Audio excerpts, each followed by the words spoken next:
the city of St. Louis, you're listening to the Don't Push Pause podcast with your hosts, Justin Johnson and Lindsay Reber.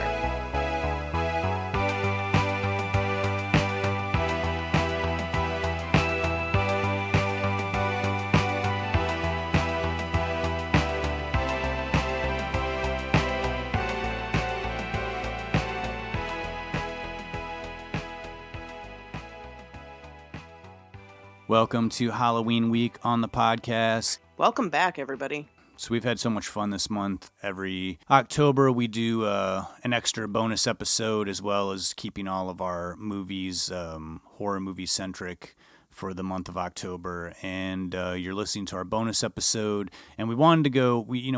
Our last two movies we tried to do episodes. We tried to do some movies that maybe haven't been talked about as much, but we're going big for our bonus episode, and that's one of the largest cult classics of horror movie cult classics of all time, and that's 1978's George A. Romero's Dawn of the Dead. I gotta say, George Romero, man, that man has been with me since the very first movie I ever saw, Night of the Living Dead.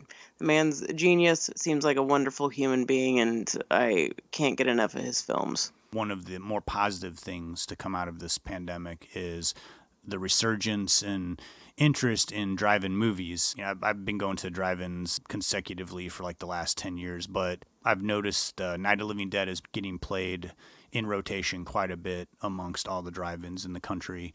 That's really exciting to see. So if you are able to see that in the drive-in setting, please do so. It's such a great time. I never get tired of that movie, and it might have been in 1968, and many years have come and gone since then, but that movie still creeps me out hardcore. And you and I got to see Dawn of the Dead together on the big screen, didn't we? Like it was like the 40th anniversary re-release that they did.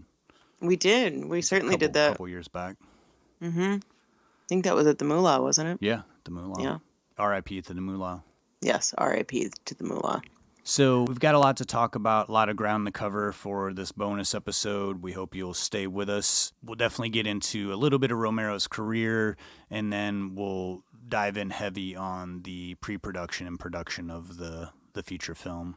And there's a lot there. I'm sure we will get into, as always, talking about the cast.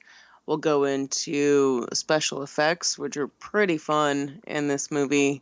The tone, humor that's in this, and this kind of, if you're creeped out by it, some people aren't creeped out by it. Some people totally find this movie to be more of a comedy than a horror movie. But we'll talk about that, talk about the impact of this film in horror and also on the zombie genre as a whole. Romero did not one, not two, but 6 zombie movies over the course of his 40-something year career. So we'll talk a little bit about those different zombie movies that were created by him. I think actually, Justin, they're called the Of the Dead movies. Jeez. Because they're all something of the dead.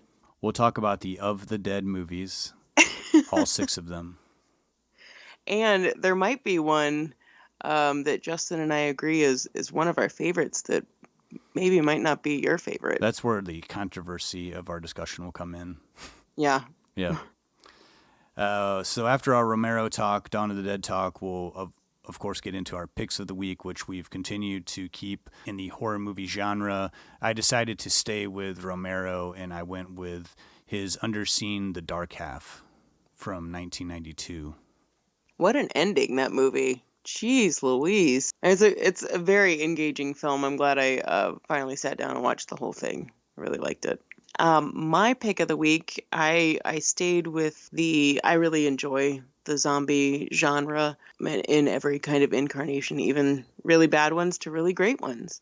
And I went with a movie from 1972, one that is very near and dear to my heart. And that is Bob Clark's Children Shouldn't Play with Dead Things. I'm so glad you're doing this one. I feel like ever since I've met you, this movie has come up like maybe at least once a month. So I'm glad the first conversation that we ever had, I was like, have you ever seen Children Shouldn't Play with Dead Things? I'm glad that this is finally a movie you get to talk about on the podcast. Me too. God, I think if you're someone who is a movie nerd friend of mine, you know how much I love this movie. As always, we'll round things out with our Murray moment. But before we get into our first clip from Dawn of the Dead, Lindsay, can you just give us a brief lowdown on what is the general story of this movie? Of course I would. So, as you might expect, if you're coming off of Night of the Living Dead, this is somewhat of a sequel in following this ever-growing epidemic of zombies for whatever reason. We don't even know what the reason is, but the dead are coming back and attacking, killing, turning the living. And this story specifically follows 2 SWAT police officers and a couple as they kind of band together as a group and take refuge in what they think is the safest place to wait out or at least hide out from the zombie apocalypse, and that is a somewhat abandoned mall. And from there, they kind of set up camp, restart kind of life, but find that the world outside is still encroaching upon them and they can't exactly hide out forever. I think that sums it up quite nicely. This is a really intense, very enclosed movie. It gets me, fills me with anxiety a little bit. It certainly does. You think that you're safe in a world and protected, but you can only, hold out for just long enough. We'll go to a clip real quick from Dawn of the Dead. We'll be right back. We'll talk about it. All right, Dr. Foster, the public needs facts. What do you have to give us? They kill for one reason. They kill for food. They eat their victims. Do you understand that, Mr. Berman? That's what keeps them going. If we'd listened, if we dealt with this phenomenon properly, without emotion, it wouldn't have come to this. There is a martial law state in effect in Philadelphia, as in all other major cities in the country.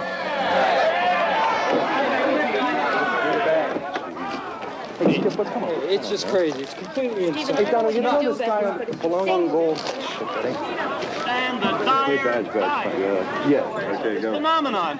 Should we be unable to check the spread because of the emotional attitudes of the citizenry toward these issues of morality? Jim, you take it. It is the order of the OEP by command of the federal government, the President of the United States. Citizens may no longer occupy private residences, no matter how safely protected or well-stocked. Citizens will be moved into central areas of the city. The bodies of the dead will be delivered over to specially equipped squads of the National Guard for organized disposition. Meet me on the roof at 9 o'clock. Getting out. I don't believe it. We're gonna get out in the chopper. Stephen, we can't. We've got... It's 9 p.m. all right. Stephen, we can't. We've got to... We've got to nothing, Fran. We've got to survive. Somebody's got to survive. Now, you be upstairs at 9 o'clock, and don't make me come looking for you. Go ahead. We'll be off the air by midnight anyway. The emergency networks are taking over. Our responsibility is finished.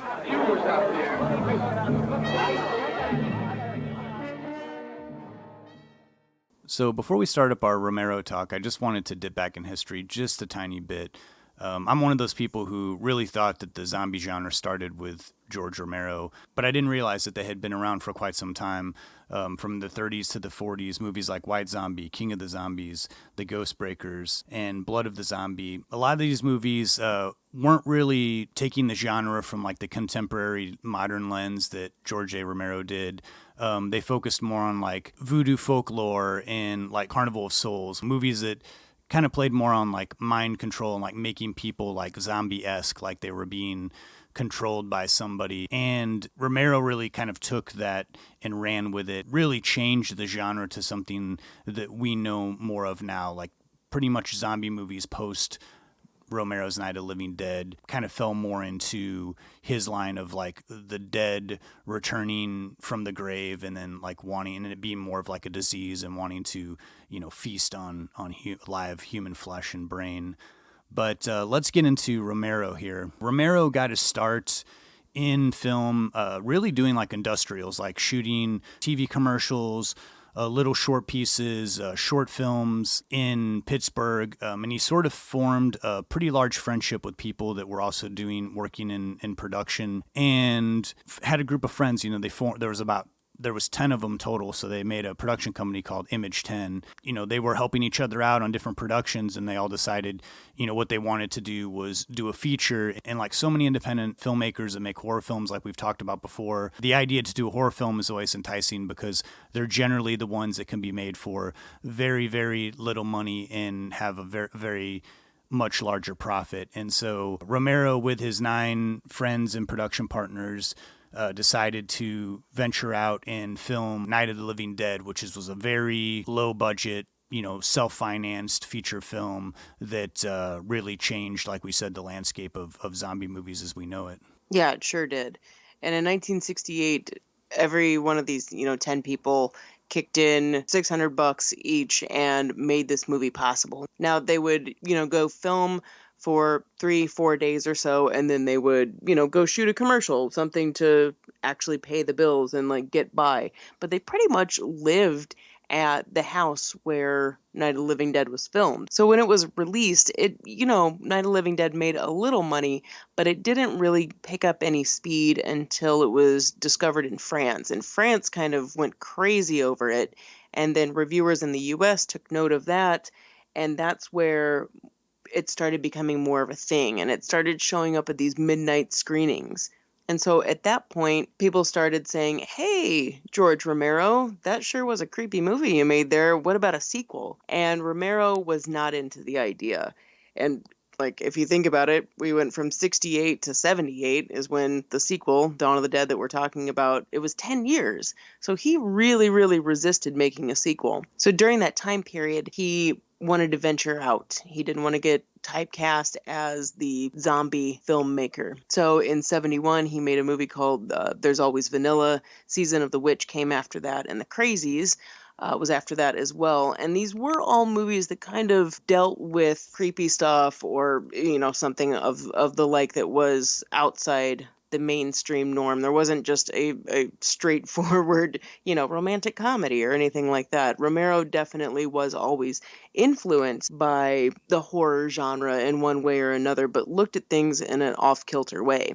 And after Season of the Witch, he met producer Richard Rubenstein, who helped him raise money for the movie Martin, which basically was filmed right around the time that the idea for Dawn of the Dead was being born.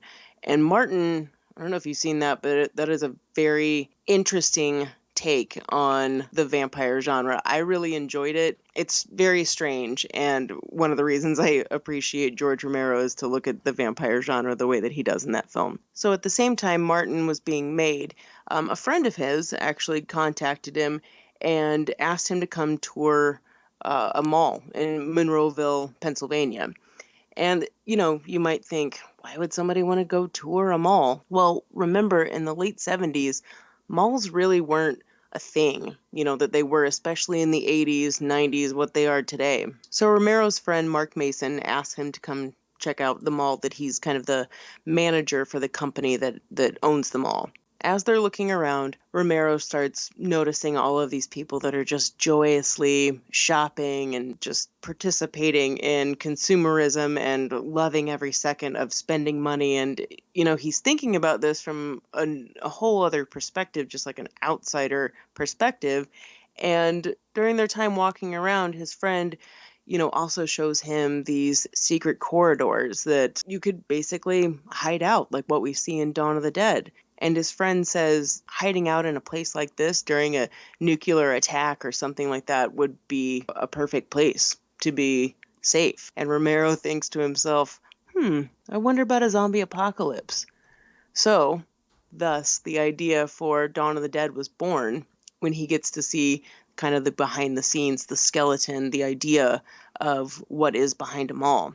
And round about this same time, Italian director Dario Argento contacts him and says, hey, I really think you should consider doing a sequel. There might be a little bit of, interest in doing that. I've heard that maybe you've thought about doing it. It's been long enough.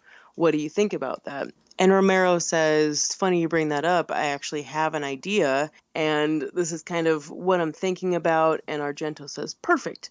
Why don't you come on out to Rome and write that script? And I think Romero at first was like, no, that's okay. And Argento was super pushing him, to come out and be removed out of his normal situation and just go out there for a few weeks and bang out this script. And he did. Like 3.5 weeks, he and his wife, Chris at the time, go out to Rome. He comes up with this idea that Chris thinks is completely crazy and, thinks, who do you think you are making like a big movie like this? What do you think you got a huge budget? So Argento agrees to help with financing along with private backers that Romero and Rubinstein are able to get on their side. Argento agrees to help in that as long as he can have some type of control over international distribution. And Romero thinks that that's a great deal, and it totally is. So that brings us up to actually being able to make this movie happen, and something that I think Romero wasn't thinking was going to happen as quickly as it did. Yeah, it's pretty amazing how quickly they went into production after his meeting with Argento in Rome. And I think it's really great that Romero decided to film in Pittsburgh, at the mall that he went to actually look at, that sort of inspired the story, and, used local crew and made this whole movie with a bigger budget, but guerrilla style in the same sort of way that he did the original Night of the Living Dead. And when it comes down to it, I think Romero, just being the type of filmmaker that he is, he's always going to go back to his friends and people that he's worked with, and really is responsible for so many people in Pittsburgh getting into Hollywood and starting their careers in the film industry. I think the fact that they're not filmed in sets, that they're actually in the mall. This movie feels it has that gritty, realistic feel that 70s movies generally tend to have because they're not filmed on sets, and they're almost like anti-Hollywood of the 40s and 50s where everything was so staged and so perfectly lit, and, you didn't really see a lot of like natural light. And I really like the way this movie looks and feels, especially like scenes where like the bikers come in, like it's so raw looking and loud. I mean, it just, it feels like they really have these bikers like driving their motorcycles through the mall, like when they're driving the car through the mall. Everything just feels maybe rough around the edges at times, but overall, like I get a sense that I'm really there in the mall with these characters. In such a great setting too. They were still pretty new with American consumerism, and which is why I think, we get that sort of like satirizing of early American, consumerism of like, let's all go to the mall and just buy stuff and like not think about anything and just shamelessly spend money on stuff that we don't really need. Yeah, it's very true. And those ideas were completely underneath this movie. Going back to what you said before about getting the folks involved that he did, one thing, I don't know, Justin, do you feel like the spirit behind this movie? I mean, I know just from hearing interviews and everything that they, everyone's very young and dedicated. Definitely a step above the guerrilla style, like for real guerrilla style, like of Night of the Living Dead. But it feels so innocent in some ways, that like how everyone was able to come together. And it seems like, I mean, knowing that Romero is someone that is very passive, he, doesn't like conflict. He really appreciates collaboration with a lot of people. And you can really feel that spirit in this movie, and I think that that's, again, like we were saying, like using his friends, bringing in Tom Savini, who he'd known forever, to do not only stunts and acting, but also the incredible special effects in this movie. You get this sense of supreme dedication by everyone, whether it is knowing that all of the actors that are playing zombies, like hundreds of people, are all locals. He had built such a decade of being a local guy, and somewhat of a legend because, he was successfully able to make 4 features in his home city. And most of the ones he made after Night of the Living Dead that you mentioned, they weren't wildly successful, but, people knew him as a guy who is going to get stuff done. He's going to write a script and that movie is going to get made and it's going to go in production. So people had a lot of faith in him. And in every interview I've seen with George Romero, he just seems so dang lovable and like collaborative and doesn't, seems very free of ego, though he certainly knows, what he wants and he knows what works and doesn't work, but he doesn't bring any ego to his productions. And when you work that way, you do have people that can trust you, but then they are supremely dedicated and they know that they're working on a small budget and they know that they're trying to get the most bang for their bucks. But I think also too, because he was so known in his town, he probably was able to get stuff there that he never would have been able to get if they shot this production in LA, like access to an entire mall that's like open during the daytime. I mean, it seems insane to me that they're like shooting in the evenings and then like cleaning up just enough so people can come shop during the daytime. And, with, again, like with the mall too, like that's a huge thing. And also, there's a part before we even get to the mall where we have all of these National Guards and cops and a bunch of, I mean, these are obviously locals. Yeah, sure, they're actors, but I mean, it's a bunch of random people. And all of these National Guard and cops that we see, this was straight up just asking. Like they were filming like in this area where one of the production coordinators, Zelda Clinton, she knew that this was in the area and just went up and knocked on their door and was like, "Hey, you guys know George Romero, right? He's local director." And yeah, everybody knows who he is, sure.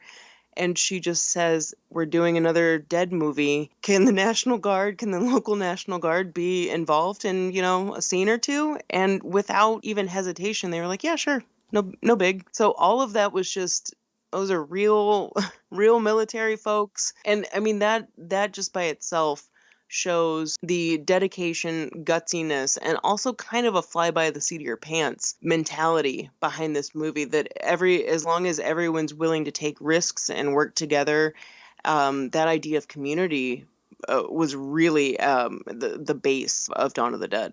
And getting into the script a little bit, kind of what Romero brought to this movie, which I think he brought to Night of the Living Dead as well, is this sense of like unity amongst characters, even though they are kind of fighting each other in Night of the Living Dead. And that's like the main focus of the story. I like that for Dawn of the Dead, Romero didn't say, okay, I'm just going to make this like bigger budgeted color version, carbon copy of Night of the Living Dead. He decided to use that idea of unity amongst characters, but have these characters work as a team through the whole movie where they're not like banging against each other, trying to like make a decision on what they need to do. And then also too, it's a bigger piece of what's happening with this zombie apocalypse. Like it's not necessarily a continuation of any of the characters from the original Night of the Living Dead, but it is a bigger scope. And I love that we're taken in from like their journalist side of like the media side of like, they know more about what's going on and they're reporting from inside a room in the beginning. And we're getting a little bit more about how these like neighborhoods are functioning and how people are dealing with the dead. And they're, this is early on in this. Not everybody has all the information, and some people are smarter than others, and some people are more brutal than others, and some people are still trying to hang on to their loved ones that are now undead. And man, he packs a lot into like the first like half hour of this movie before we even arrive at the mall. And in a sense, the beginning of Dawn of the Dead feels like the ending of Night of the Living Dead, or that's where it leaves off, even though it was 10 years prior. And the idea of the media involvement, which also happens in Night of the Living Dead, and starts off with a bang in the beginning of Dawn, I can't help but feel that has something to do with George Romero's beginnings of being the kid that was delivering newsreels, to different TV stations, and like learning how to edit film by watching these guys that were splicing together newsreels. And also that idea, I mean, the whole idea of media is one theme throughout his films, especially the first two, I would say the strongest. And the idea behind using the media being that he sees how, the media is going to report to you the immediate things that we know that are happening and kind of create this panic. And I'm not saying that that's not warranted, but that's also like his background. That's where he knows, that's how the media works. And we see how that influences society, influences people, and how they deal with a zombie apocalypse. And that by itself is the idea behind all of these of the Dead movies, is the idea of how do you react to a zombie apocalypse. And man, doesn't this movie have such like an odd way in which it's structured? Because it almost feels like there's an extra act in this movie, because like we said, it's 30 minutes before they get to the mall, where we're kind of like really establishing how much bigger this zombie thing is. It's so much more vast than it was in Night of the Living Dead. But then, we get this section where they're at the mall and they're, trying to get their wits about them and get settled. But then there's this very long sequence where they're kind of living there and they're kind of living in this sort of like their own little bubble in which, I think is like sort of making fun of like the consumerism of people are happy and they're not worried about what's going on outside their door. People dying in the streets, anything, as long as their house and everything is like cozy and comfortable and they've got everything they need, which is, as relevant today again as it was 40 years ago. But it's interesting to me that he decided to say, okay, I'm going to spend like a good hour kind of setting up the characters, having them hang out, having them get to know each other, having them have fun. Because the movie does kind of get relaxed. It gets a little goofy. It gets a little jovial. And in between scenes of them, trying to fight off zombies that get into the mall, they're kind of hanging out. And it's like a hangout movie for a while. And I really appreciate about that because that is very 70s. It's something that you don't see too often. And now when you see it, it almost like, I think people perceive it as pretentious. But I really think it works in this movie. And this is a long film. It's not a 90-minute horror film. This thing clocks in at like 2 hours, 10 minutes. Yeah. So it's pretty meaty, but I think that it pays off because you do get to know these characters.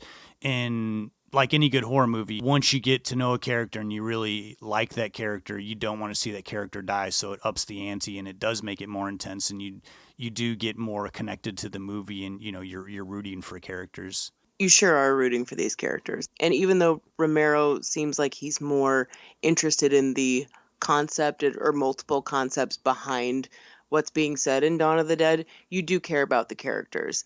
The idea that we're in this controlled world, but we're ignoring the chaos outside and just pretending like it's not there. This respond or fail idea of what is, human behavior. How do people react? And I think in more contemporary horror movies, we have a lot of infighting and a lot of struggles. And I mean, hell, even in Day of the Dead, there's more of that. But this idea of ignoring the problem or an inability to organize, these are ideas that do come up in this film. But with this core group of 4, it's so refreshing. And it's funny to say refreshing with a movie that predates a lot of movies where this concept isn't a thing anymore, where you have 4 people that are getting along, but they're all very distinct personalities. And while all of these characters have individual personalities, this is a movie that is very much a reflection of society.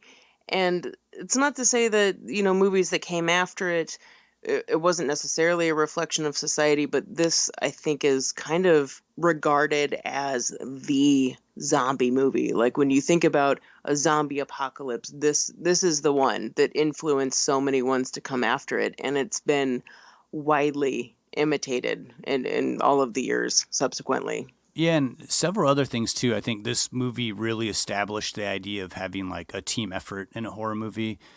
Because and not that a lot of movies use that formula, because generally horror movies, it's like one person is fighting a killer or some entity and trying to convince other characters that this thing exists, or that they need help. Whereas I like the idea of Romero's setup here where people are well informed and they're functioning as a group. And everybody has their own subtle strengths and weaknesses, and it's not like written on the wall for you. It's not like a guy, we see that he can crush beer cans on his head in the first 5 minutes of the movie. And then it turns out they need someone to crush beer cans to get through a door or something. Yeah. It's just, things are very subtle in this movie. And you see the characters have to trust each other, and there is that push and pull, and I think that's another thing that makes the movie a little more rich, and it does make it more entertaining because, again, like you said, as a society, anytime you have to do a group project or your first day on a job, or if it's like a project that you have to do with your job where you're working with 3 or 4 other people, immediately all of those things get laid out. It's just who's the strength person, who's the person can do this, who's the organizer, who's gonna just follow orders. And all of these like societal ideas like come out in people who are followers and people who are leaders and people who have ego and people who are passive, and all that comes out amongst like a group setting where you have to work together to do an end goal.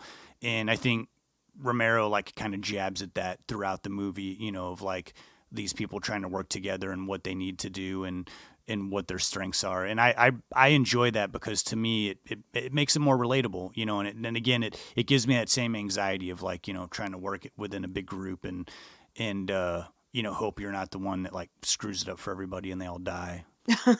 Yeah, yeah. And we'll get more into the characters in discussion too, but I do really enjoy watching this group of four in this kind of consumer paradise, hedonistic like lifestyle. The humor in that, and then also that being juxtaposed with life or death situations and dealing with it in a very realistic manner. Like if I could imagine myself in a zombie apocalypse in the middle of a mall, for some reason, I don't know. I mean, this feel like how they deal with it seems very real, and Yeah. I don't know if that's just the naturally occurring, you know, development of the characters, or that I did learn that all of these actors like kind of took on the personalities of their characters, so it might have just become innate almost, but it really feels so natural, like even from random falls that happen or getting stuck in something. It just, there's something about this movie that I think what makes it even more eerie is that I believe it. Well, and I also too like Romero's idea of like what zombies are and like how they exist in this society and how they're a brain dead version of a person walking around and how, you know, we can see how brainless society can be at times and kind of just like, kind of stumble through life and just like want to go to the next thing and we'll let's eat, let's do this now. Let's, you know, and I like that his representation of that through zombies and also making them, you know, sort of like lumbering and grotesquely eating like warm human flesh and like pulling intestines out. I mean, this sort of like really animalistic way that they function. And also though they also work as a group in a way, you know, to like get a door down or like, you know, they all kind of like descend onto one person. You know, that's something that was replicated times and times again, you know, in other zombie pictures that weren't Romero. And, you know, we'll get into more of the effects, but I do like the representation of like the zombie in his universe. I'll get into later how, you know, I do like the fast moving modern zombies, but I do think that this was a good base of what a zombie is and how they function and how they move and what they eat and what the parameters are on how you kill a zombie. And I think that he did it in an effective way where we didn't have the whole scene where someone sits down and is like, the only way you can kill him was with a gun, through a bullet through the head. You know, there's none of that stuff. It's so, you know, it's again, it's subtly laid out through the beginning of the movie. I think this is where you and I do disagree, because I prefer the old school lumbering zombie, because there's something that's way more terrifying to me than like if I have a zombie running at me and in like a crazy animalistic way, it's gonna be over real quick, right? But if my leg's trapped in a door and that thing's taken 8 years to walk towards me and I know that impending doom, I'm gonna have my guts ripped out, that is way more terrifying to me. And even with Night of the Living Dead, as with Dawn of the Dead, the way that Romero chooses certain shot angles and not necessarily quick camera edits, but like a lot of different angles and cuts, he can make a slow moving zombie seem even more terrifying and intrusive than something that's speedily running at you. And it's through this idea of creating energy through, you know, moving the camera or just constant changing of going from an extreme close-up of one thing to another to something that's off-putting. And the whole time while he's shooting, he's got these ideas in his head. That's another quick thing that should be said. This is in 77, 78. This wasn't a time when you could immediately look at what you're shooting. Like, he couldn't see the dailies every day. It took like 3 or 4 days before he could see what he shot in the days previously. So he had to trust that he knew that everything that he had shot worked out. And I know that there were some things that were kind of split up. I know that there was a time when he kind of edited the first half of the movie together after they had gotten to the mall. There was Christmas time and they had to stop production for 3 weeks, and so he had a good chunk of the movie edited beforehand. But still, if you don't know what you're working with, you've really got to have the vision in your head already there. Yeah, and I think he did a lot of coverage too, so where he knew if he needed to cut out of a sequence, he had all these options of cutting the zombies, doing different things, or coming toward the camera. Because there's so many things going on at once in this movie, he was able to have better options by doing lots of coverage on just shots of the zombies doing their thing, getting extras to kind of move around and create their own personalities with their zombies. And again, going back to the idea of working with your friends and trusting the people that you work with, if you trust the people that you've worked with before and your friends, then you're going to trust that the product that came out is going to work because you've worked with them before. Absolutely. Well, that's a good place to stop there. We'll go to a clip of those zombies we've been talking about here for a while. When we come back, we'll talk about the cast and characters of this film. We'll also talk about how those characters were a little bit different amongst the horror genre at the time, the music, the release, the promotion, the success. We'll talk about the effects. We'll talk about Romero's other contributions to the zombie genre, as well as that 2004 Dawn of the Dead remake. So we'll be right back. They're still here. They're after us. They know we're still in here. They're after the place. They don't know why. They just remember. Remember that they want to be in here. What the hell are they? They're us, that's all. There's no more room in hell. What? Something my granddaddy used to tell us. You know Macumba? Voodoo. Granddad was a priest in Trinidad. Used to tell us, when there's no more room in hell, the dead will walk the earth. So Dawn of the Dead, there's a lot of extras and stuff in this movie, but it's really insulated. Like, there's only 4 main people for the majority of the movie that are hanging out. And I really like that about it. You get to know the characters. There are not so many people that are getting picked off every 10 minutes. They're there for the majority of the movie. And those 4 characters, there's David Emge, who plays Steven, also known aka Flyboy, Ken Foray, who plays Peter, one of the SWAT teams.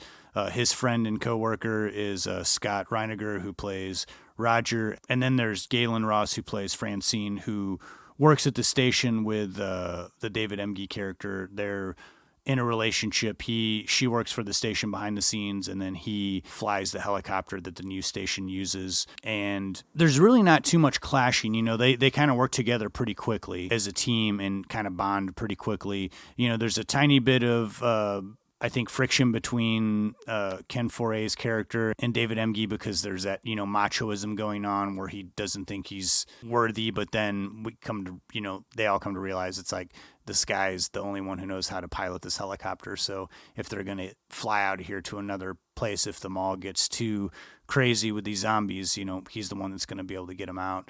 So he, turns out to be a lot more valuable than they think in the beginning. And one little thing that comes up as far as that helicopter issue is the Galen Ross character of Francine. We're used to seeing in horror movies almost like the Barbara character in Night of the Living Dead, this passive victim that's always screaming, and that typical female character. And Galen Ross didn't want to play this character like that, and she even said to Romero when he said, "I'm going to need you to scream in this scene," one of the beginning scenes at the airport, and she said, "Look, I'm not going to scream. I'm not going to be that person." And she kind of turned Romero onto the idea of hey, she can be one of the quote unquote guys too. With that character, one thing I love about her, and it turns out to be the saving grace at the end of the film, she learns how to fly the helicopter. And it's a little, and I don't think we get any indication that that's any foreshadowing that that's going to be what saves them in the end, but it is her taking charge when all of these guys are saying, "You're staying behind because you're the pregnant woman of all of us, and we don't want to get you in harm's way or whatever, but she's kind of the one that saves the day at the end. And I like that she, is pregnant, and that's addressed early on. She's like, don't start treating me different. We got to function as a team. And I like that things are stated right up front, and it's not this like continuous argument, and that the guys who are more macho aren't like, oh man, this woman's talking to us like what? There's there's like this respect, and it's like they have like an adult conversation. And it's kind of refreshing, because I think modern times, like there'd be a whole different goofy conversation or argument that would happen. And I just like that it's addressed, and then that's the rest of the movie, they're working together. Ken Foree has had a huge career, but here he's like centerpiece, seemingly seems to be the person in charge. People are listening to him from the get-go, and also doesn't sacrifice himself for a white character, which is something that a lot of times if there's a black character in a horror movie, they sacrifice themselves so that the white person can live.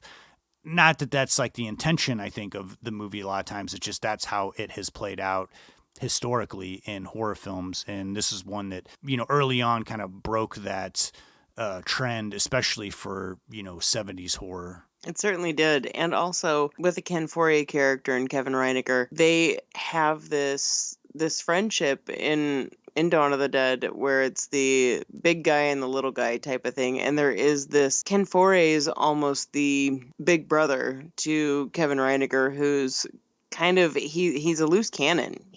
And we see how that, literally, I was going to say literally bites him in the ass, but it bites him on the arm and the leg, by being that guy that's not really in control of himself like Ken Foree's Peter character. Romero doesn't throw characters away like other horror movies do, because I think horror movies in general can a lot of times be rough on characters. Like you just get the chance to like feel a character out on screen, and then they get killed.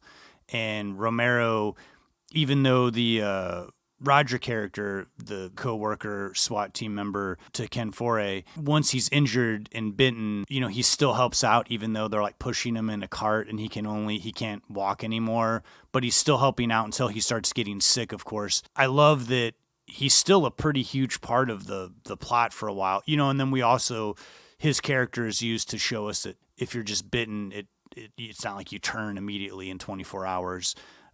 So it makes, because he's hanging out with them more, the scene where, he has to die makes it even more, all the more traumatic, for the audience. And because, you've learned to care about him and he's part of their team. I think it was a really smart way to make the characters not just fleshed out, but they last throughout almost the whole film without getting killed off. And I think we're not expecting Scott Reinecker's Roger to get bitten and turn. It is further into the movie, but we're not really expecting him to be the first one of the group that gets it, or at least I'm not. I don't expect that. And I certainly, out of everyone in this group, who ends up being the last two people standing, I don't think that it's something that you can predict with Dawn of the Dead.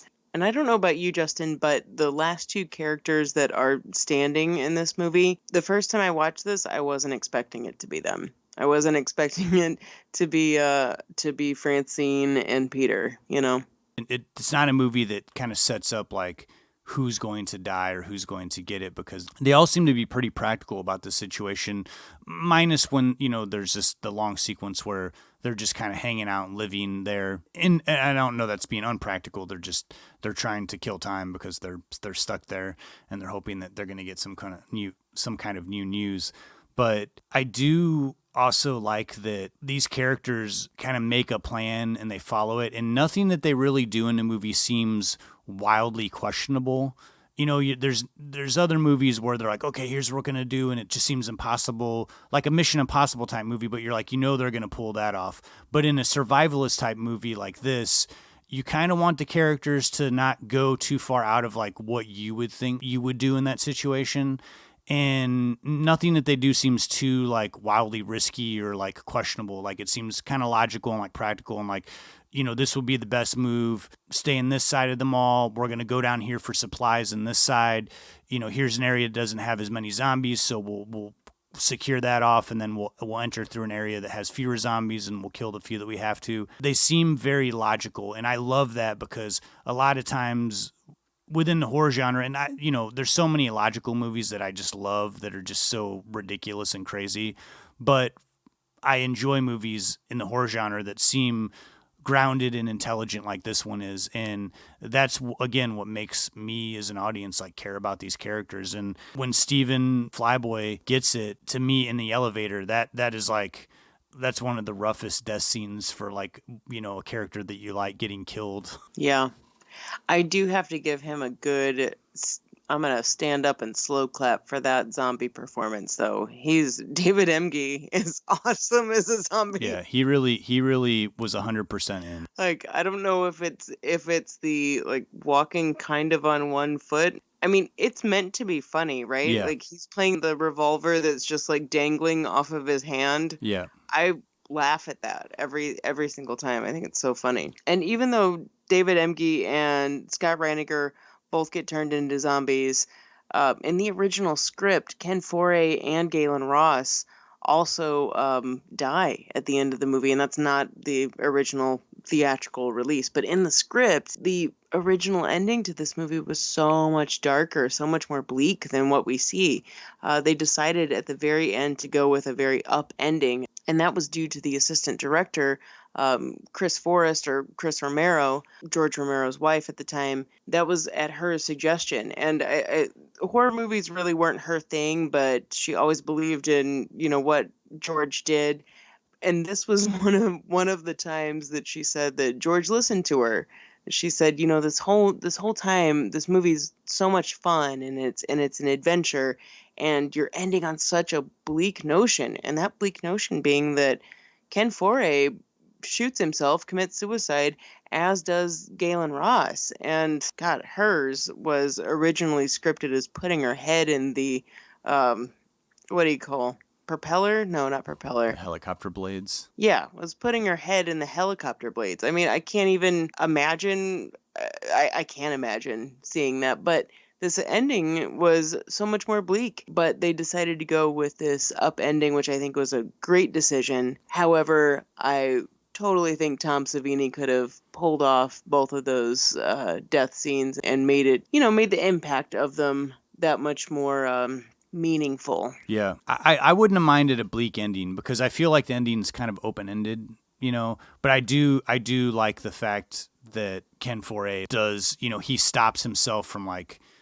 just sacrificing himself. Yeah, you think he's going to sacrifice himself so that the Francine character can get to the chopper, but then, he fights his way out and they get away together. But it is open-ended because you know that they don't have a lot of fuel left. So, don't you love that part, though? I love that. I do too, because it's this sort of idea of like, well, they could just land at the next place and that could be riddled with zombies as well. But it's very 70s in my mind because 70s movies did that. They always had open-ended endings, where things were either bleak or left like unresolved and it just kind of ended and you're like, all right.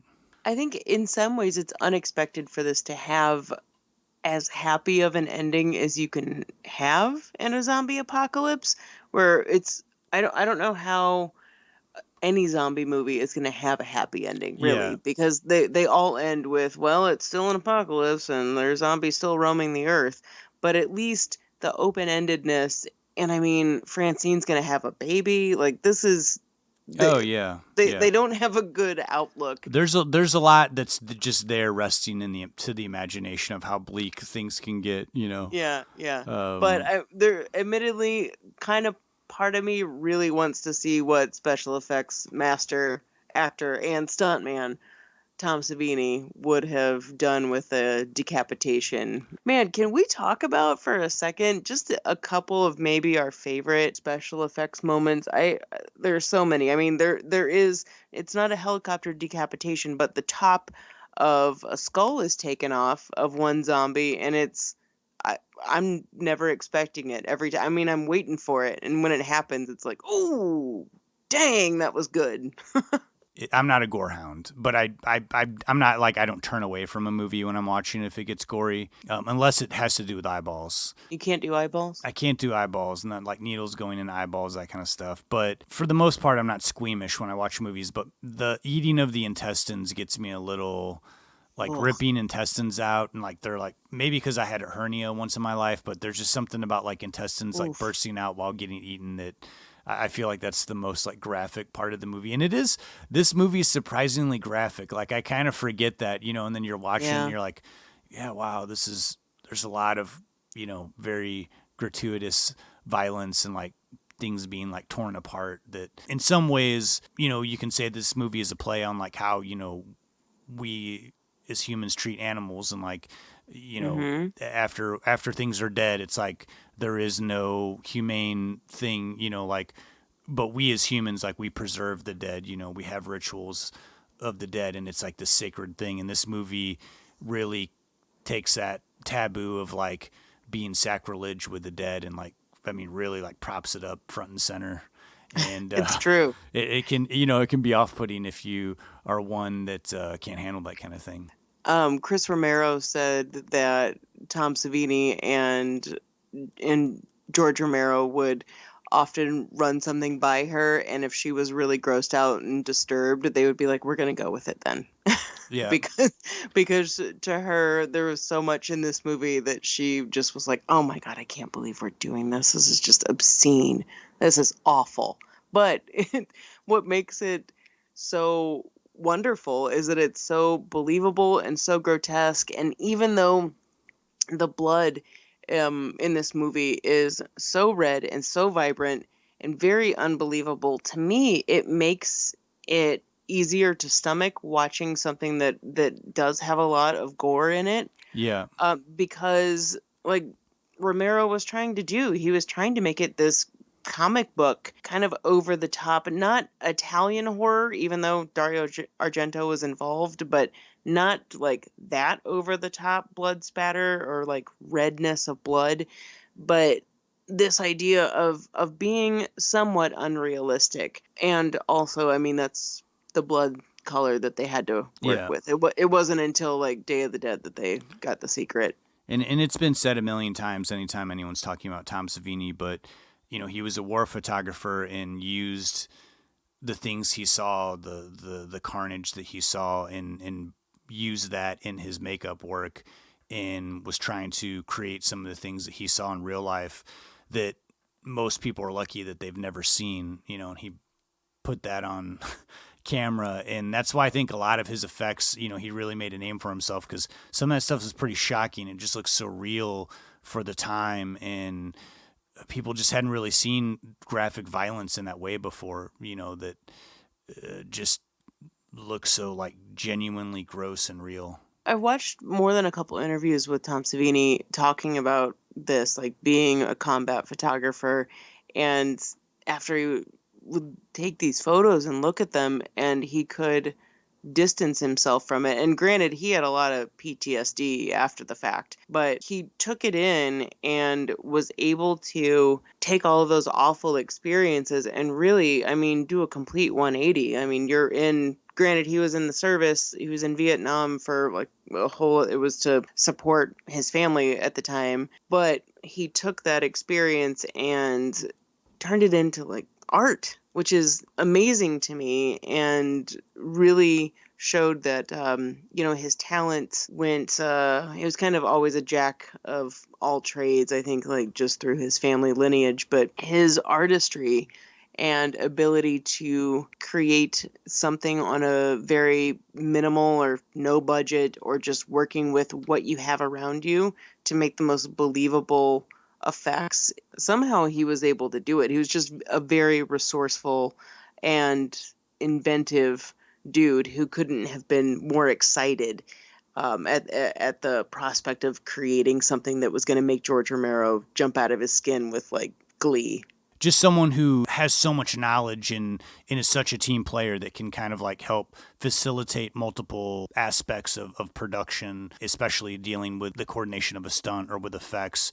And I mean, we could really do like an entire podcast on Tom Savini. He's just had such an insanely successful career and has like put his mark on like so many movies of the horror genre. Definitely. And had been with, I could go into talking about he and George Romero, but they go way far back and continued their work on, even with the 1990 remake of Night of the Living Dead that Tom Savini directed. He really wanted to make George proud, with that one. It didn't end up being something that was exactly what he wanted it to be, but, it was an admirable effort, I think.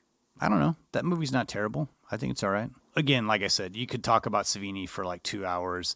But we want to stay focused on Dawn of the Dead here. I just want to briefly say with the music, this is a soundtrack that's been very popular with people for 40 years. It's kind of a crazy soundtrack, mainly done by the band Goblin, who have worked on a lot of Dario Argento's films, and Argento has appeared on some of their music as well as helping with some of the songs for this soundtrack. And man, it is bizarre. I was listening to a few tracks earlier on Spotify today, and it's kind of crazy that this soundtrack is available on a thing like Spotify. Like you put it on and you're just like, you kind of like have to question, like, what am I listening to at first? It's very unsettling, but it works for a movie like this because you're dealing with a movie that people are trapped in like total chaos. And that's kind of how I would like describe their approach to this music. Yeah, if you want to freak someone out, like do a really slow drive-by in front of someone's house blasting this soundtrack.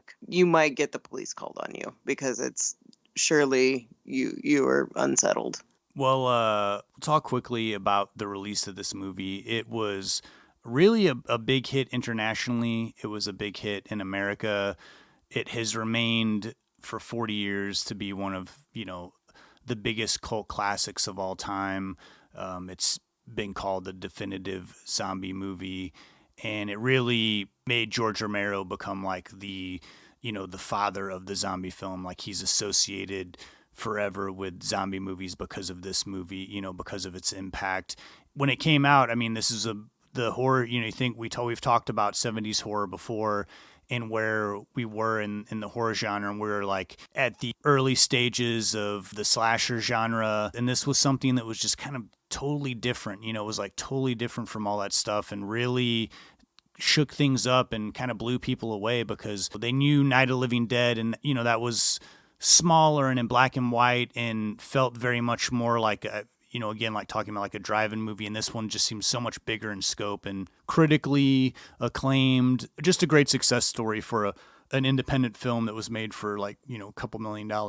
And although the MPAA did want to cut down a lot of what was in the film to get it a solid R rating, I mean, this was at the time they were gunning for an X rating, which was not going to get people to go and see it. It was already decided that it was going to be restricted to people above 17. But the fact that Dario Argento had guaranteed them international distribution, Romero just kind of felt unrestricted. And so he just said, you know what, I'm just going to go with the cut that I want, the unrated version. Argento's going to go ahead and do 10 different, international cuts of his own, fine, whatever. But I'm going to release what I intended here in the States. And in some ways, the satire aspect of the film kind of like greased the wheels a little bit and made it a little bit easier for some reviewers and folks to kind of stomach that. Along with it being grotesque, there was also this other element that didn't exactly, make it any less disturbing to watch, but somehow made it a little bit easier of a pill to swallow. But the, advertising was still limited and what they could show. Sometimes in print ads, they couldn't really print anything except for, if you want to know about this unrated movie, you have to call the theater. And then there were some print ads where it was super vague, but they still did get butts in the seats, and the reaction to the initial test screening just people went bonkers. It was just unlike anything anyone had ever seen.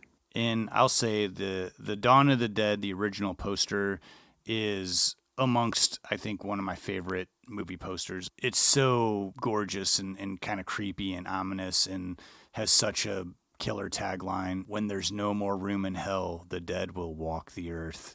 And how the title is like sprawled out, like coming at you in red. It just doesn't really give you a whole lot of information. It's just like, this could be a terrifying movie. We don't know. It's just like this ominous, terrifying image of a white face that doesn't really even look like a zombie. Or as like the zombies do in the movie. But it's a poster that I had seen so many times and recognized so many times before I even seen this movie, that had always like stuck out to me, and it's still amongst one of my favorite movie posters. Wasn't the zombie face that it was based on, like the zombie in the movie that it was based on, was added in pretty much like after like they had already started, and it wasn't even something that had been planned, and ended up being that actor ended up being the cover of the movie. When I like too that it's not necessarily like a direct call to like a scene from the movie or something. It's its own thing. It's very artful. It's very tasteful. And gives very much an apocalyptic end of the world type of feel. And Dawn of the Dead led to, 4 subsequent, you could say sequels, or you could just say Of the Dead continuation series. After Dawn of the Dead, we had Day of the Dead, and I really enjoy Day of the Dead. I have to say the first 4 of the series I love. I don't even know which one I love more, but between Night, Dawn, Day, and Land of the Dead, all 4 of those, man, I could talk on end about all of them, but they all are very distinct in difference in their evolution of the whole idea of Romero's idea of directing and writing the Of the Dead series. I'm a huge fan of Day of the Dead. I actually, this might sound crazy, but my favorite of all of Romero's zombie movies is Land of the Dead, followed by Day of the Dead, and then Dawn of the Dead would be my third favorite. But to me, Land of the Dead, I liked that there was more to the zombies. Romero was someone I think that needed a bigger budget for some of these movies, and I feel like he got the budget that he deserved for Land of the Dead, and the scope of it is just so much more. He was able to be more creative and get more crazy with the zombies and the special effects and the makeup, but not too crazy that I thought that was took away from characters or story either. And I really like the characters in that movie as well, but I like that he's able to continue on with these different zombie movies without doing retreads. I will say I was unfamiliar with the last 2 Romero zombie movies, Diary of the Dead and Survival of the Dead. They didn't like hit me as much as like his last 4 movies did. It felt like they were trying to be more modern and play on more modern tropes and themes in modern horror movies, and it just felt like it was trying hard to be of the times versus like being original like his other movies were. I think that the evolutionary aspect still existed within those, and he did write them and play off of what he had done before. But I would agree with you that, after Land, I like Diary. There's one scene that involves a pool and some zombies. I really like that scene. Zombies in water, I generally really like. But I liked Diary all right. Survival was fine, but it didn't feel like it had the same magic that the ones previously did.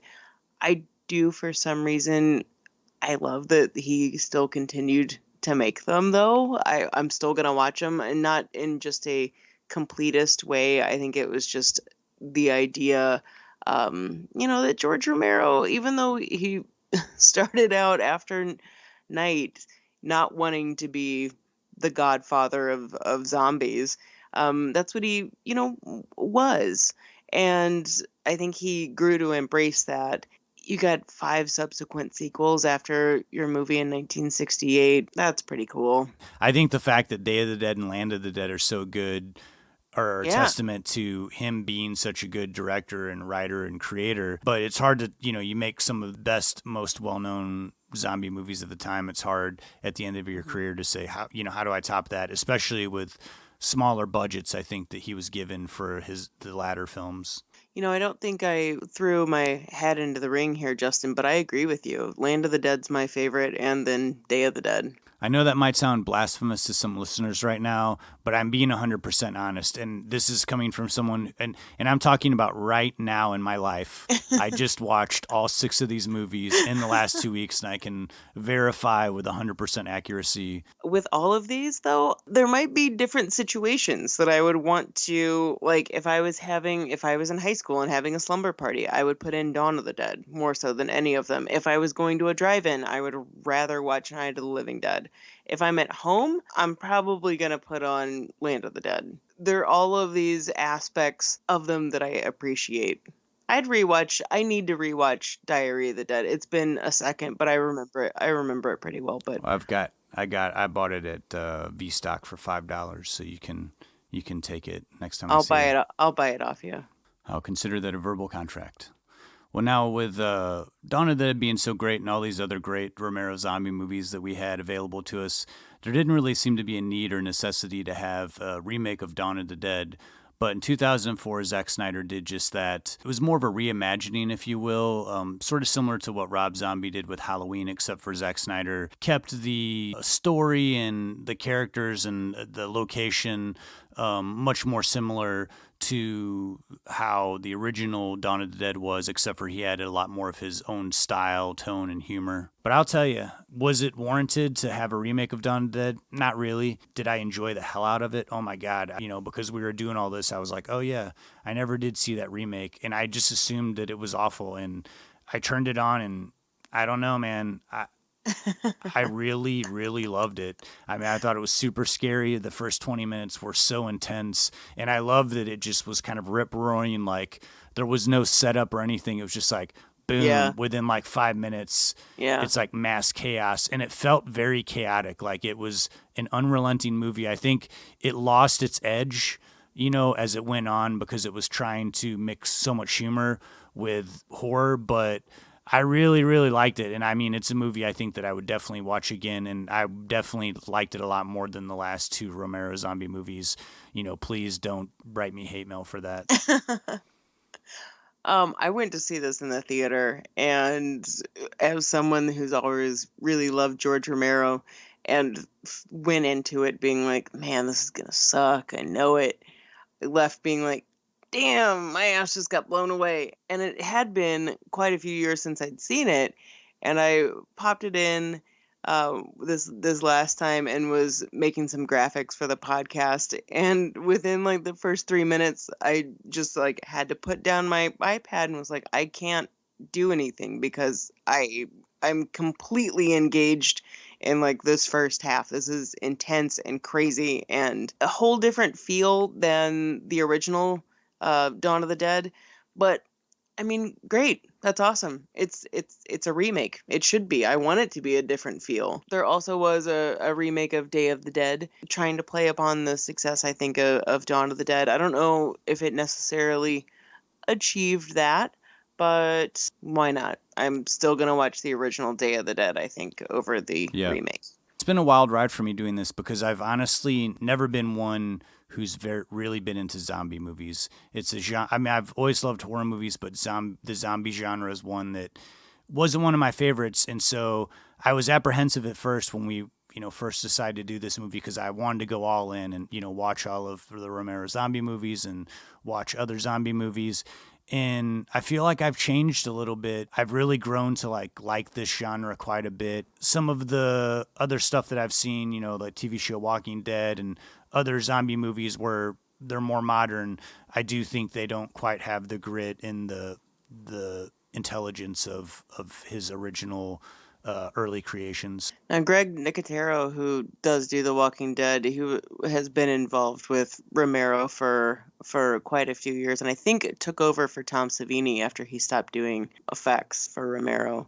But yes, the evolution of the zombie has been something that it has been ever changing, and George A. Romero is the dude who is the reason that it has always been ever evolving. And I think if you want to really get a good idea of why the genre is so well loved, you're going to have to watch Romero movies. If you haven't before, if you've seen just one-off zombie movies and it's not really your bag or something else, there's something deeper. There's a deeper level to his movies on top of the fact that they're just visually impressive. You leave them not only sometimes feeling scared, sometimes grossed out, but usually there's just more to the story than you ever expect.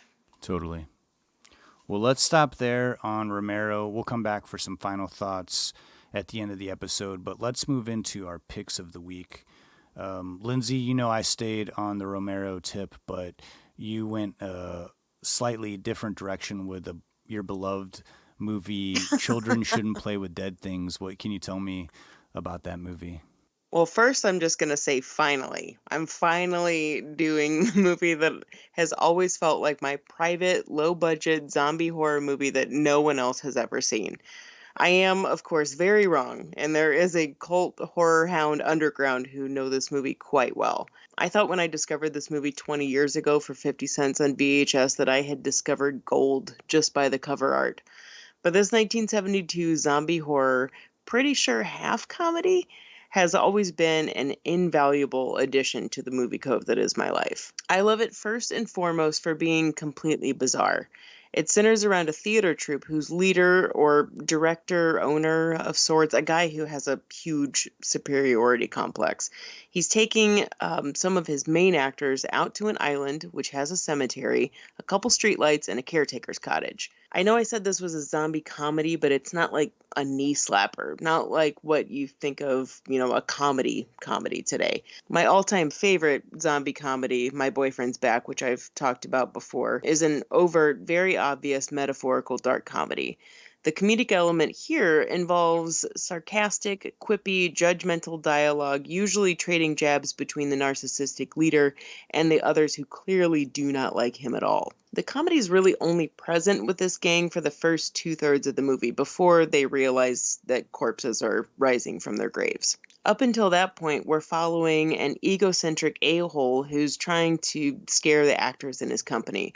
First, he tries so by having two so very obviously gay actors playing ghouls in the cemetery, trying to terrify the crew he brought with him, and then trying to enact this bizarre seance of using a very real, recently dead corpse, trying to bring that back to life. And that corpse we come to know as Orville.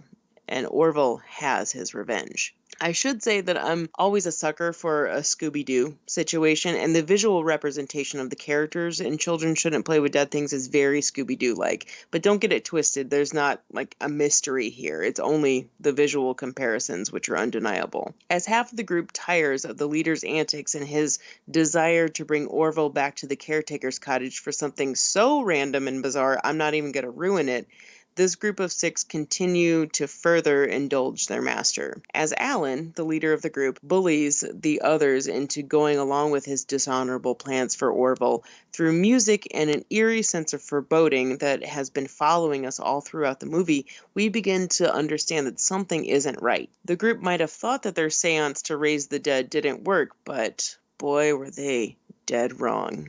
If you do decide to seek out this movie, I ask you to remember the state of low-budget special effects. Now, George Romero got away with a lot on the cheap by doing Night of the Living Dead in black and white. Children Shouldn't Play with Dead Things is in full color, and the makeup is grotesque, but in a way that it's chunky, falling off actors' faces, and though I would never say that it's quote, bad. It was just made 50 years ago on a nothing budget. The effects are admirable, and I love this kind of thing, even when the makeup's falling off of actors' faces. It's also a weird feeling to go from laughing about something in one scene to being completely terrified in the next. If zombies make you feel queasy like they do me, this one's gonna be fun for you. And the music is completely responsible for the off-kilter atmosphere. It's daunting, very creepy. There's no humor or sense of something positive in the film's score. It's only dread ahead for the Scooby Gang if we just are listening to the soundtrack. Something else I've always loved about this movie is that it was directed, co-produced, and co-written by Bob Clark, who's credited as Benjamin Clark in the film,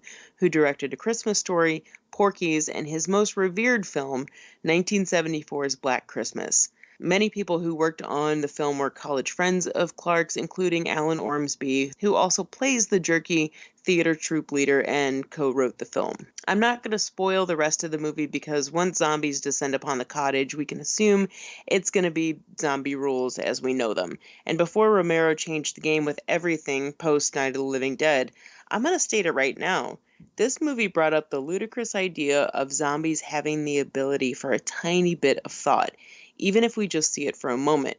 But it's that moment when an entire theater of moviegoers going to see this movie would stand up and totally cheer. I highly recommend the special edition DVD of Children Shouldn't Play with Dead Things. There's not a good way to get an amazing transfer of this film, but it's better than VHS quality, and getting to go behind the scenes of the making of the film, just like a little bit in some interviews, you get a sense of how much love went into making it. I love that I get to share my appreciation for this film with everyone that's listening, because I know those horror-loving friends closest to me, like I said, they all know my undying love for this movie, but will any of them watch it with me? That's a whole other story. I mean, I don't know. I don't know if it's the cover that puts them off, that it's silly, but really tastefully done, or you just go into starting the first 10 minutes and you're like, what is this trash I'm watching? But I assure you, stick with it. If you like culty B-horror movies with a twinge of comedy, Children Shouldn't Play with Dead Things is among one of the very best, and I am so proud to own 2 copies of it. It's always so wild to me to think of the career of Bob Clark between I know, right? Children Shouldn't Play with Dead Things, Christmas Story, and Porky's. It's just like, and then you throw on Black Christmas. It's just like wild. What a strange mix of movies. Very much so. Very, very much so.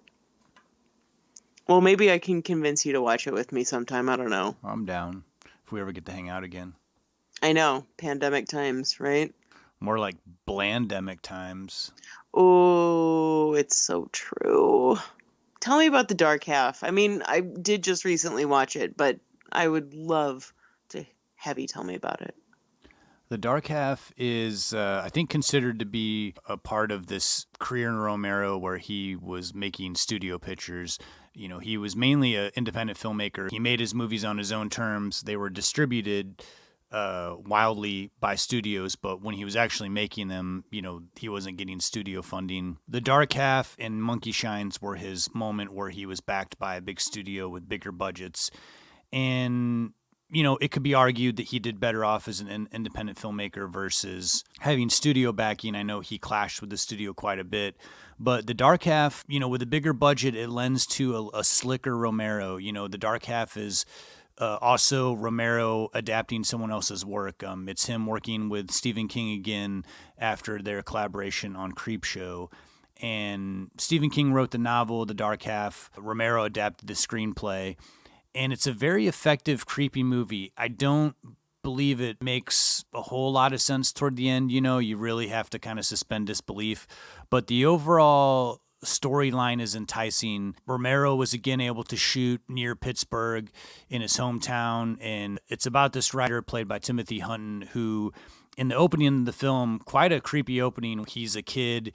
He's learning to write. He's becoming interested in writing, wants to be a writer, but he keeps getting these headaches. And, in the first 5 minutes, we find out that he's got some sort of brain tumor. But when the doctors open up his brain and surgery, they see that there's an eyeball and he has like some sort of fraternal twin that was like attached to his brain. Cut to present time, which is, 1990, I think, in the movie. And he's become a successful writer by writing these sort of exploitation type books where there's a guy, he's like a tough character and it's sort of a gumshoe type stories. And he writes that under like a different name because he is also writing books that are they're critically acclaimed, but they're not popular with audiences like his other books are. And this is a total Stephen King type thing, that he's explored in many of his other books in adaptable movies.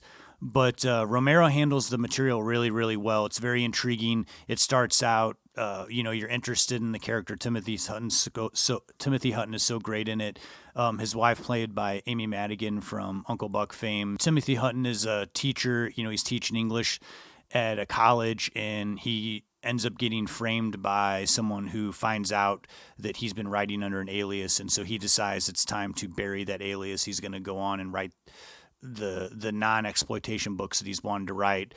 But in doing that, it sort of the character that he wrote in the book sort of comes to life and starts killing all the people he knows. And so he tries to get help from a cop that he sort of knows a little bit, has a relationship with, played by Michael Rooker, doing what Michael Rooker does best, playing sort of like a hard-nosed type character who, is a little judgy, but is also willing to help you out and listen to you at the same time.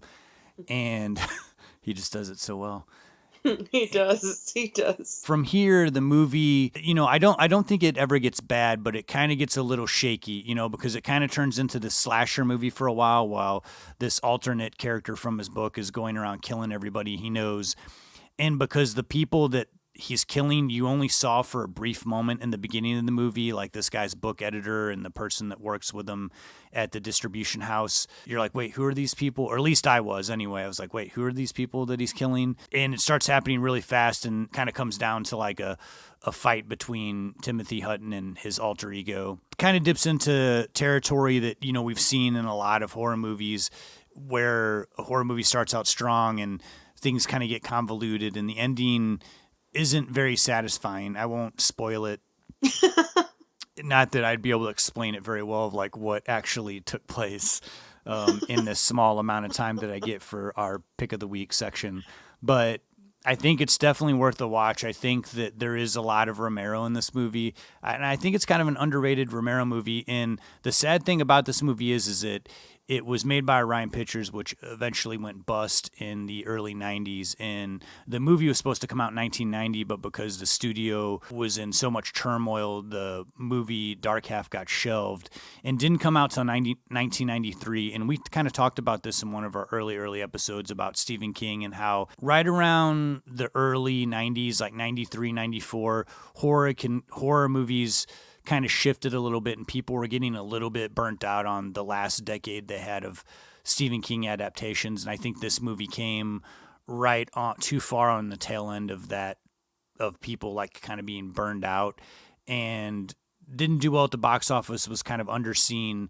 But I think this is a really good movie to check out, and it really is a great Halloween October movie to watch. There's a lot of good creepy atmosphere that Romero is known for, as well as some really, really good performances. I had a lot of fun watching this one, and it wasn't the easiest one to track down, but I was able to find it on Prime. I really enjoyed watching this, and admittedly it was the first time that I had, and you're right, there's a lot of Romero in this, and I found myself doing some digging on it and finding out that a little bit about what Stephen King was going through when he was writing it, dealing with his own like addiction issues. But yeah, this was a great movie. Well, those are our picks of the week.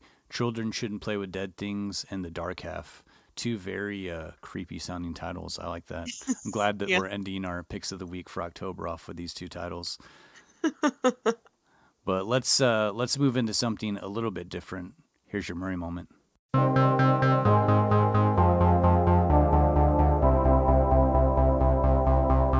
Chicks dig me because I rarely wear underwear, and when I do, it's usually something unusual.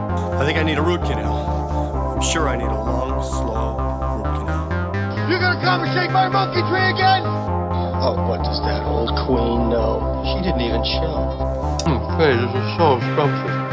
Is this hand shucked? The flowing robes, the grace, all striking. That was fun.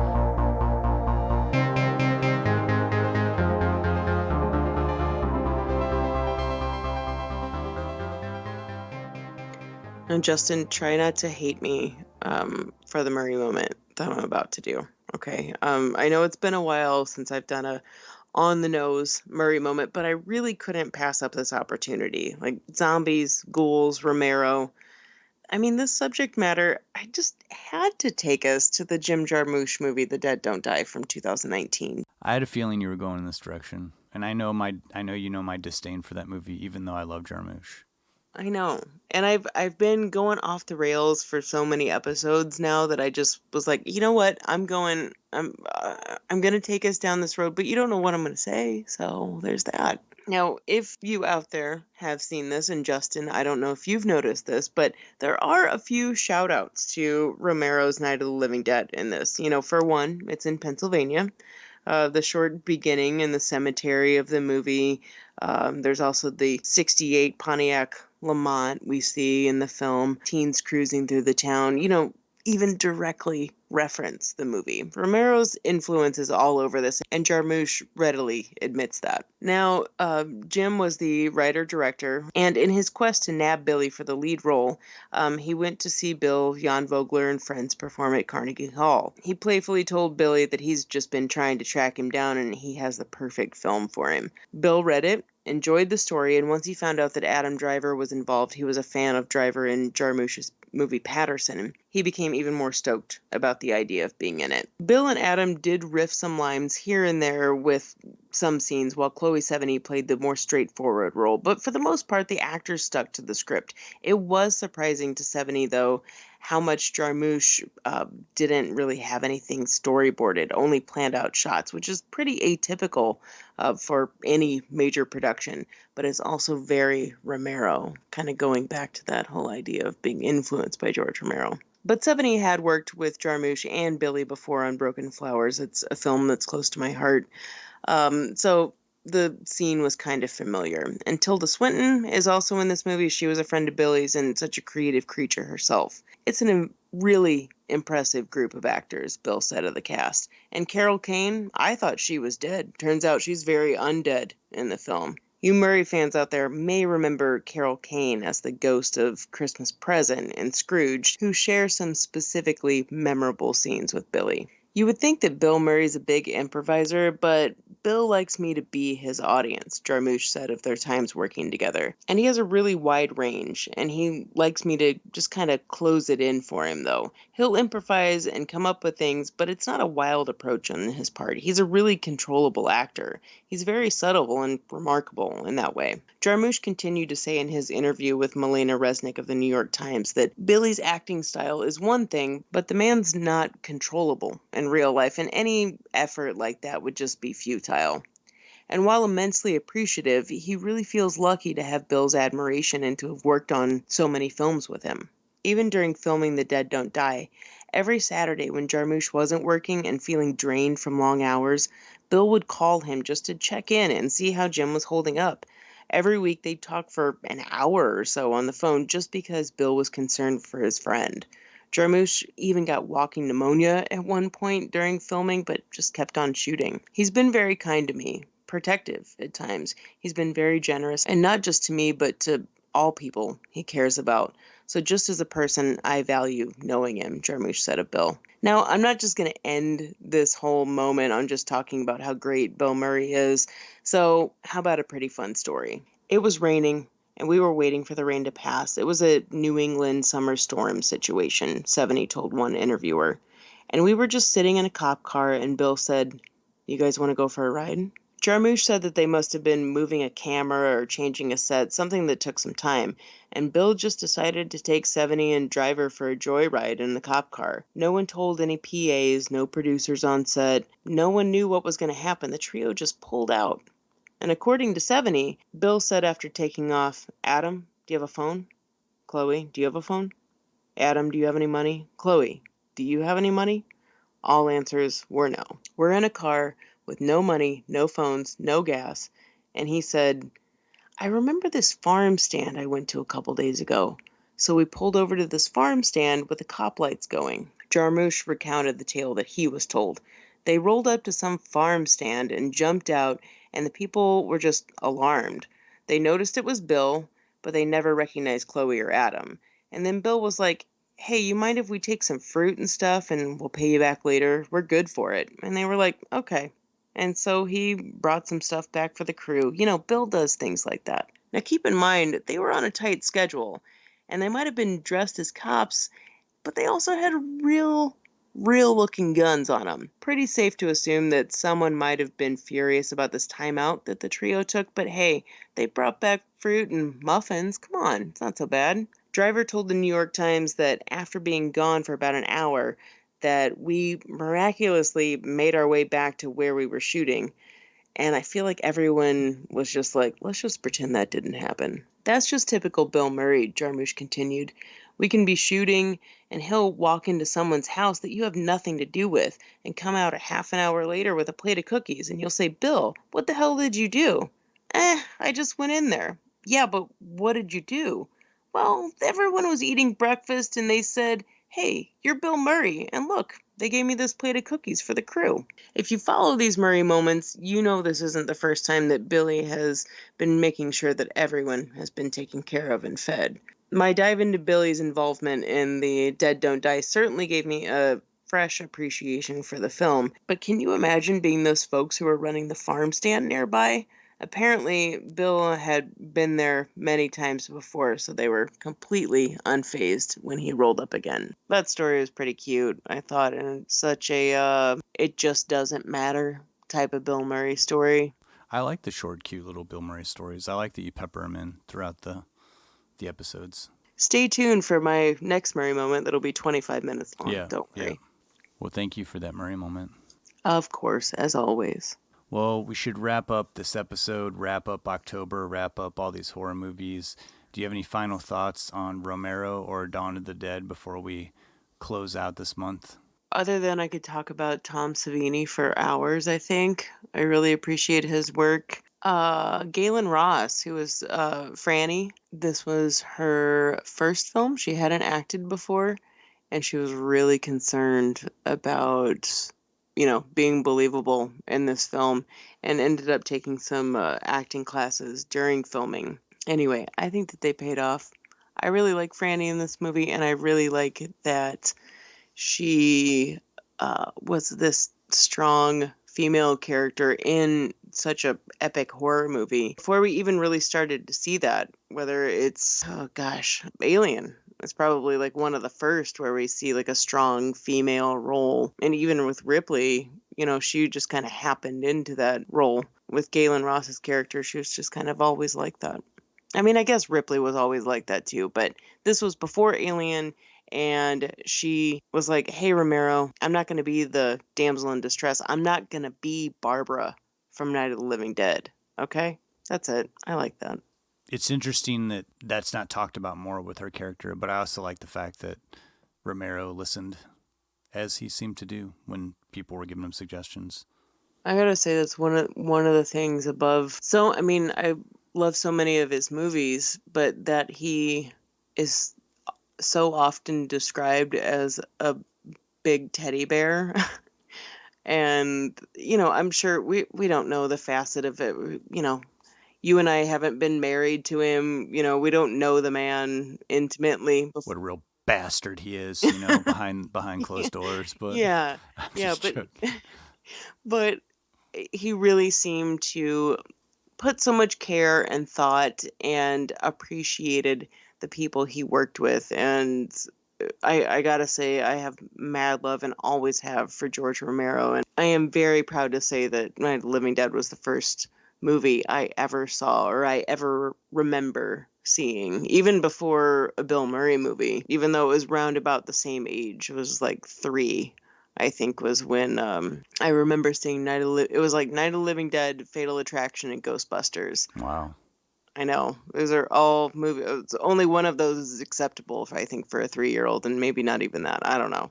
But I have to say, I remember the moment when I saw Night of the Living Dead. It was in Ohio. I was sitting on my cousin's knee, and I tried to pretend like I wasn't scared. But I really just talk like this. I said, I'm not scared. I'm not scared at all. It's fine. I was terrified. All right, your turn. What's your final thought?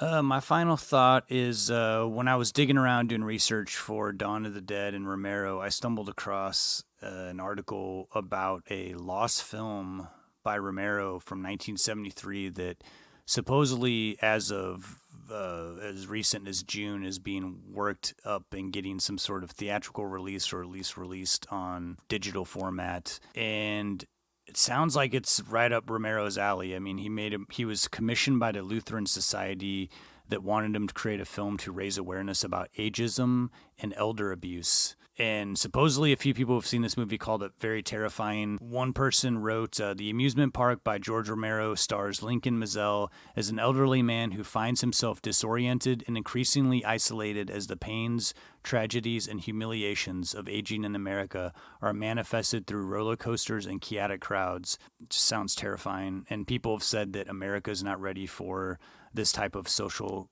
horror commentary movie by Romero. So my interests are piqued. I'll be keeping an eye out for it, but if anybody hears anything new on it, send us an email, please. The Amusement Park by Romero, the lost film. I totally want to see this. Admittedly, the first thing that comes to mind is Carnival of Souls, and yeah, I'm sure it has nothing to do with that, but that's the first thing that comes to mind. And of course, any biting commentary. I mean, when this was supposedly made in 74-ish or something like that. 73, 74.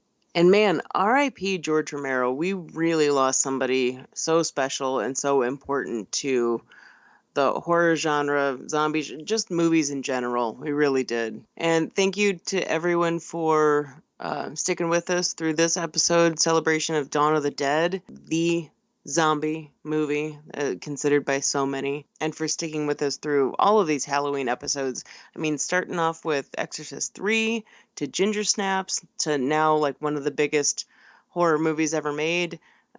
Really, I love that we keep it, eclectic. Yeah, I mean, I love that we do all these other movies, but I love when we can kind of let loose and get into the horror movies. But I know that they're not for everybody, and that's okay.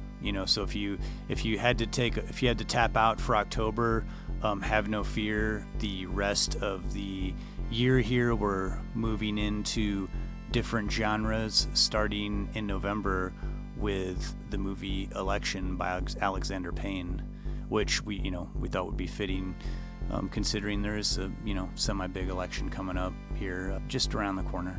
So that'll be next episode, and can't wait to tackle that one. If you like what you hear, please follow us on social media: Facebook, Instagram, Twitter, YouTube. We're there. If you'd like to hear old episodes, you can always find them at our website at don'tpushpausepodcast.com. We have an archive there of all our episodes going all the way back to episode 0. We also have a merch store there that has tons of merchandise that has our logo on it, as well as things that we find on the street, movie posters, memorabilia, anything that we can slap a price tag on and sell on the website so that we can make money to produce a bigger and better podcast. Every penny helps us out. And if you want to reach us for any reason, please do. For any tips, movies you like, movies you hope we might talk about in the future, you can contact us at don'tpushpausepodcast@gmail.com. Until next time, I'm Justin Johnson. And I'm Lindsay Reber. Have a happy Halloween, guys. Yeah, have fun. Be safe.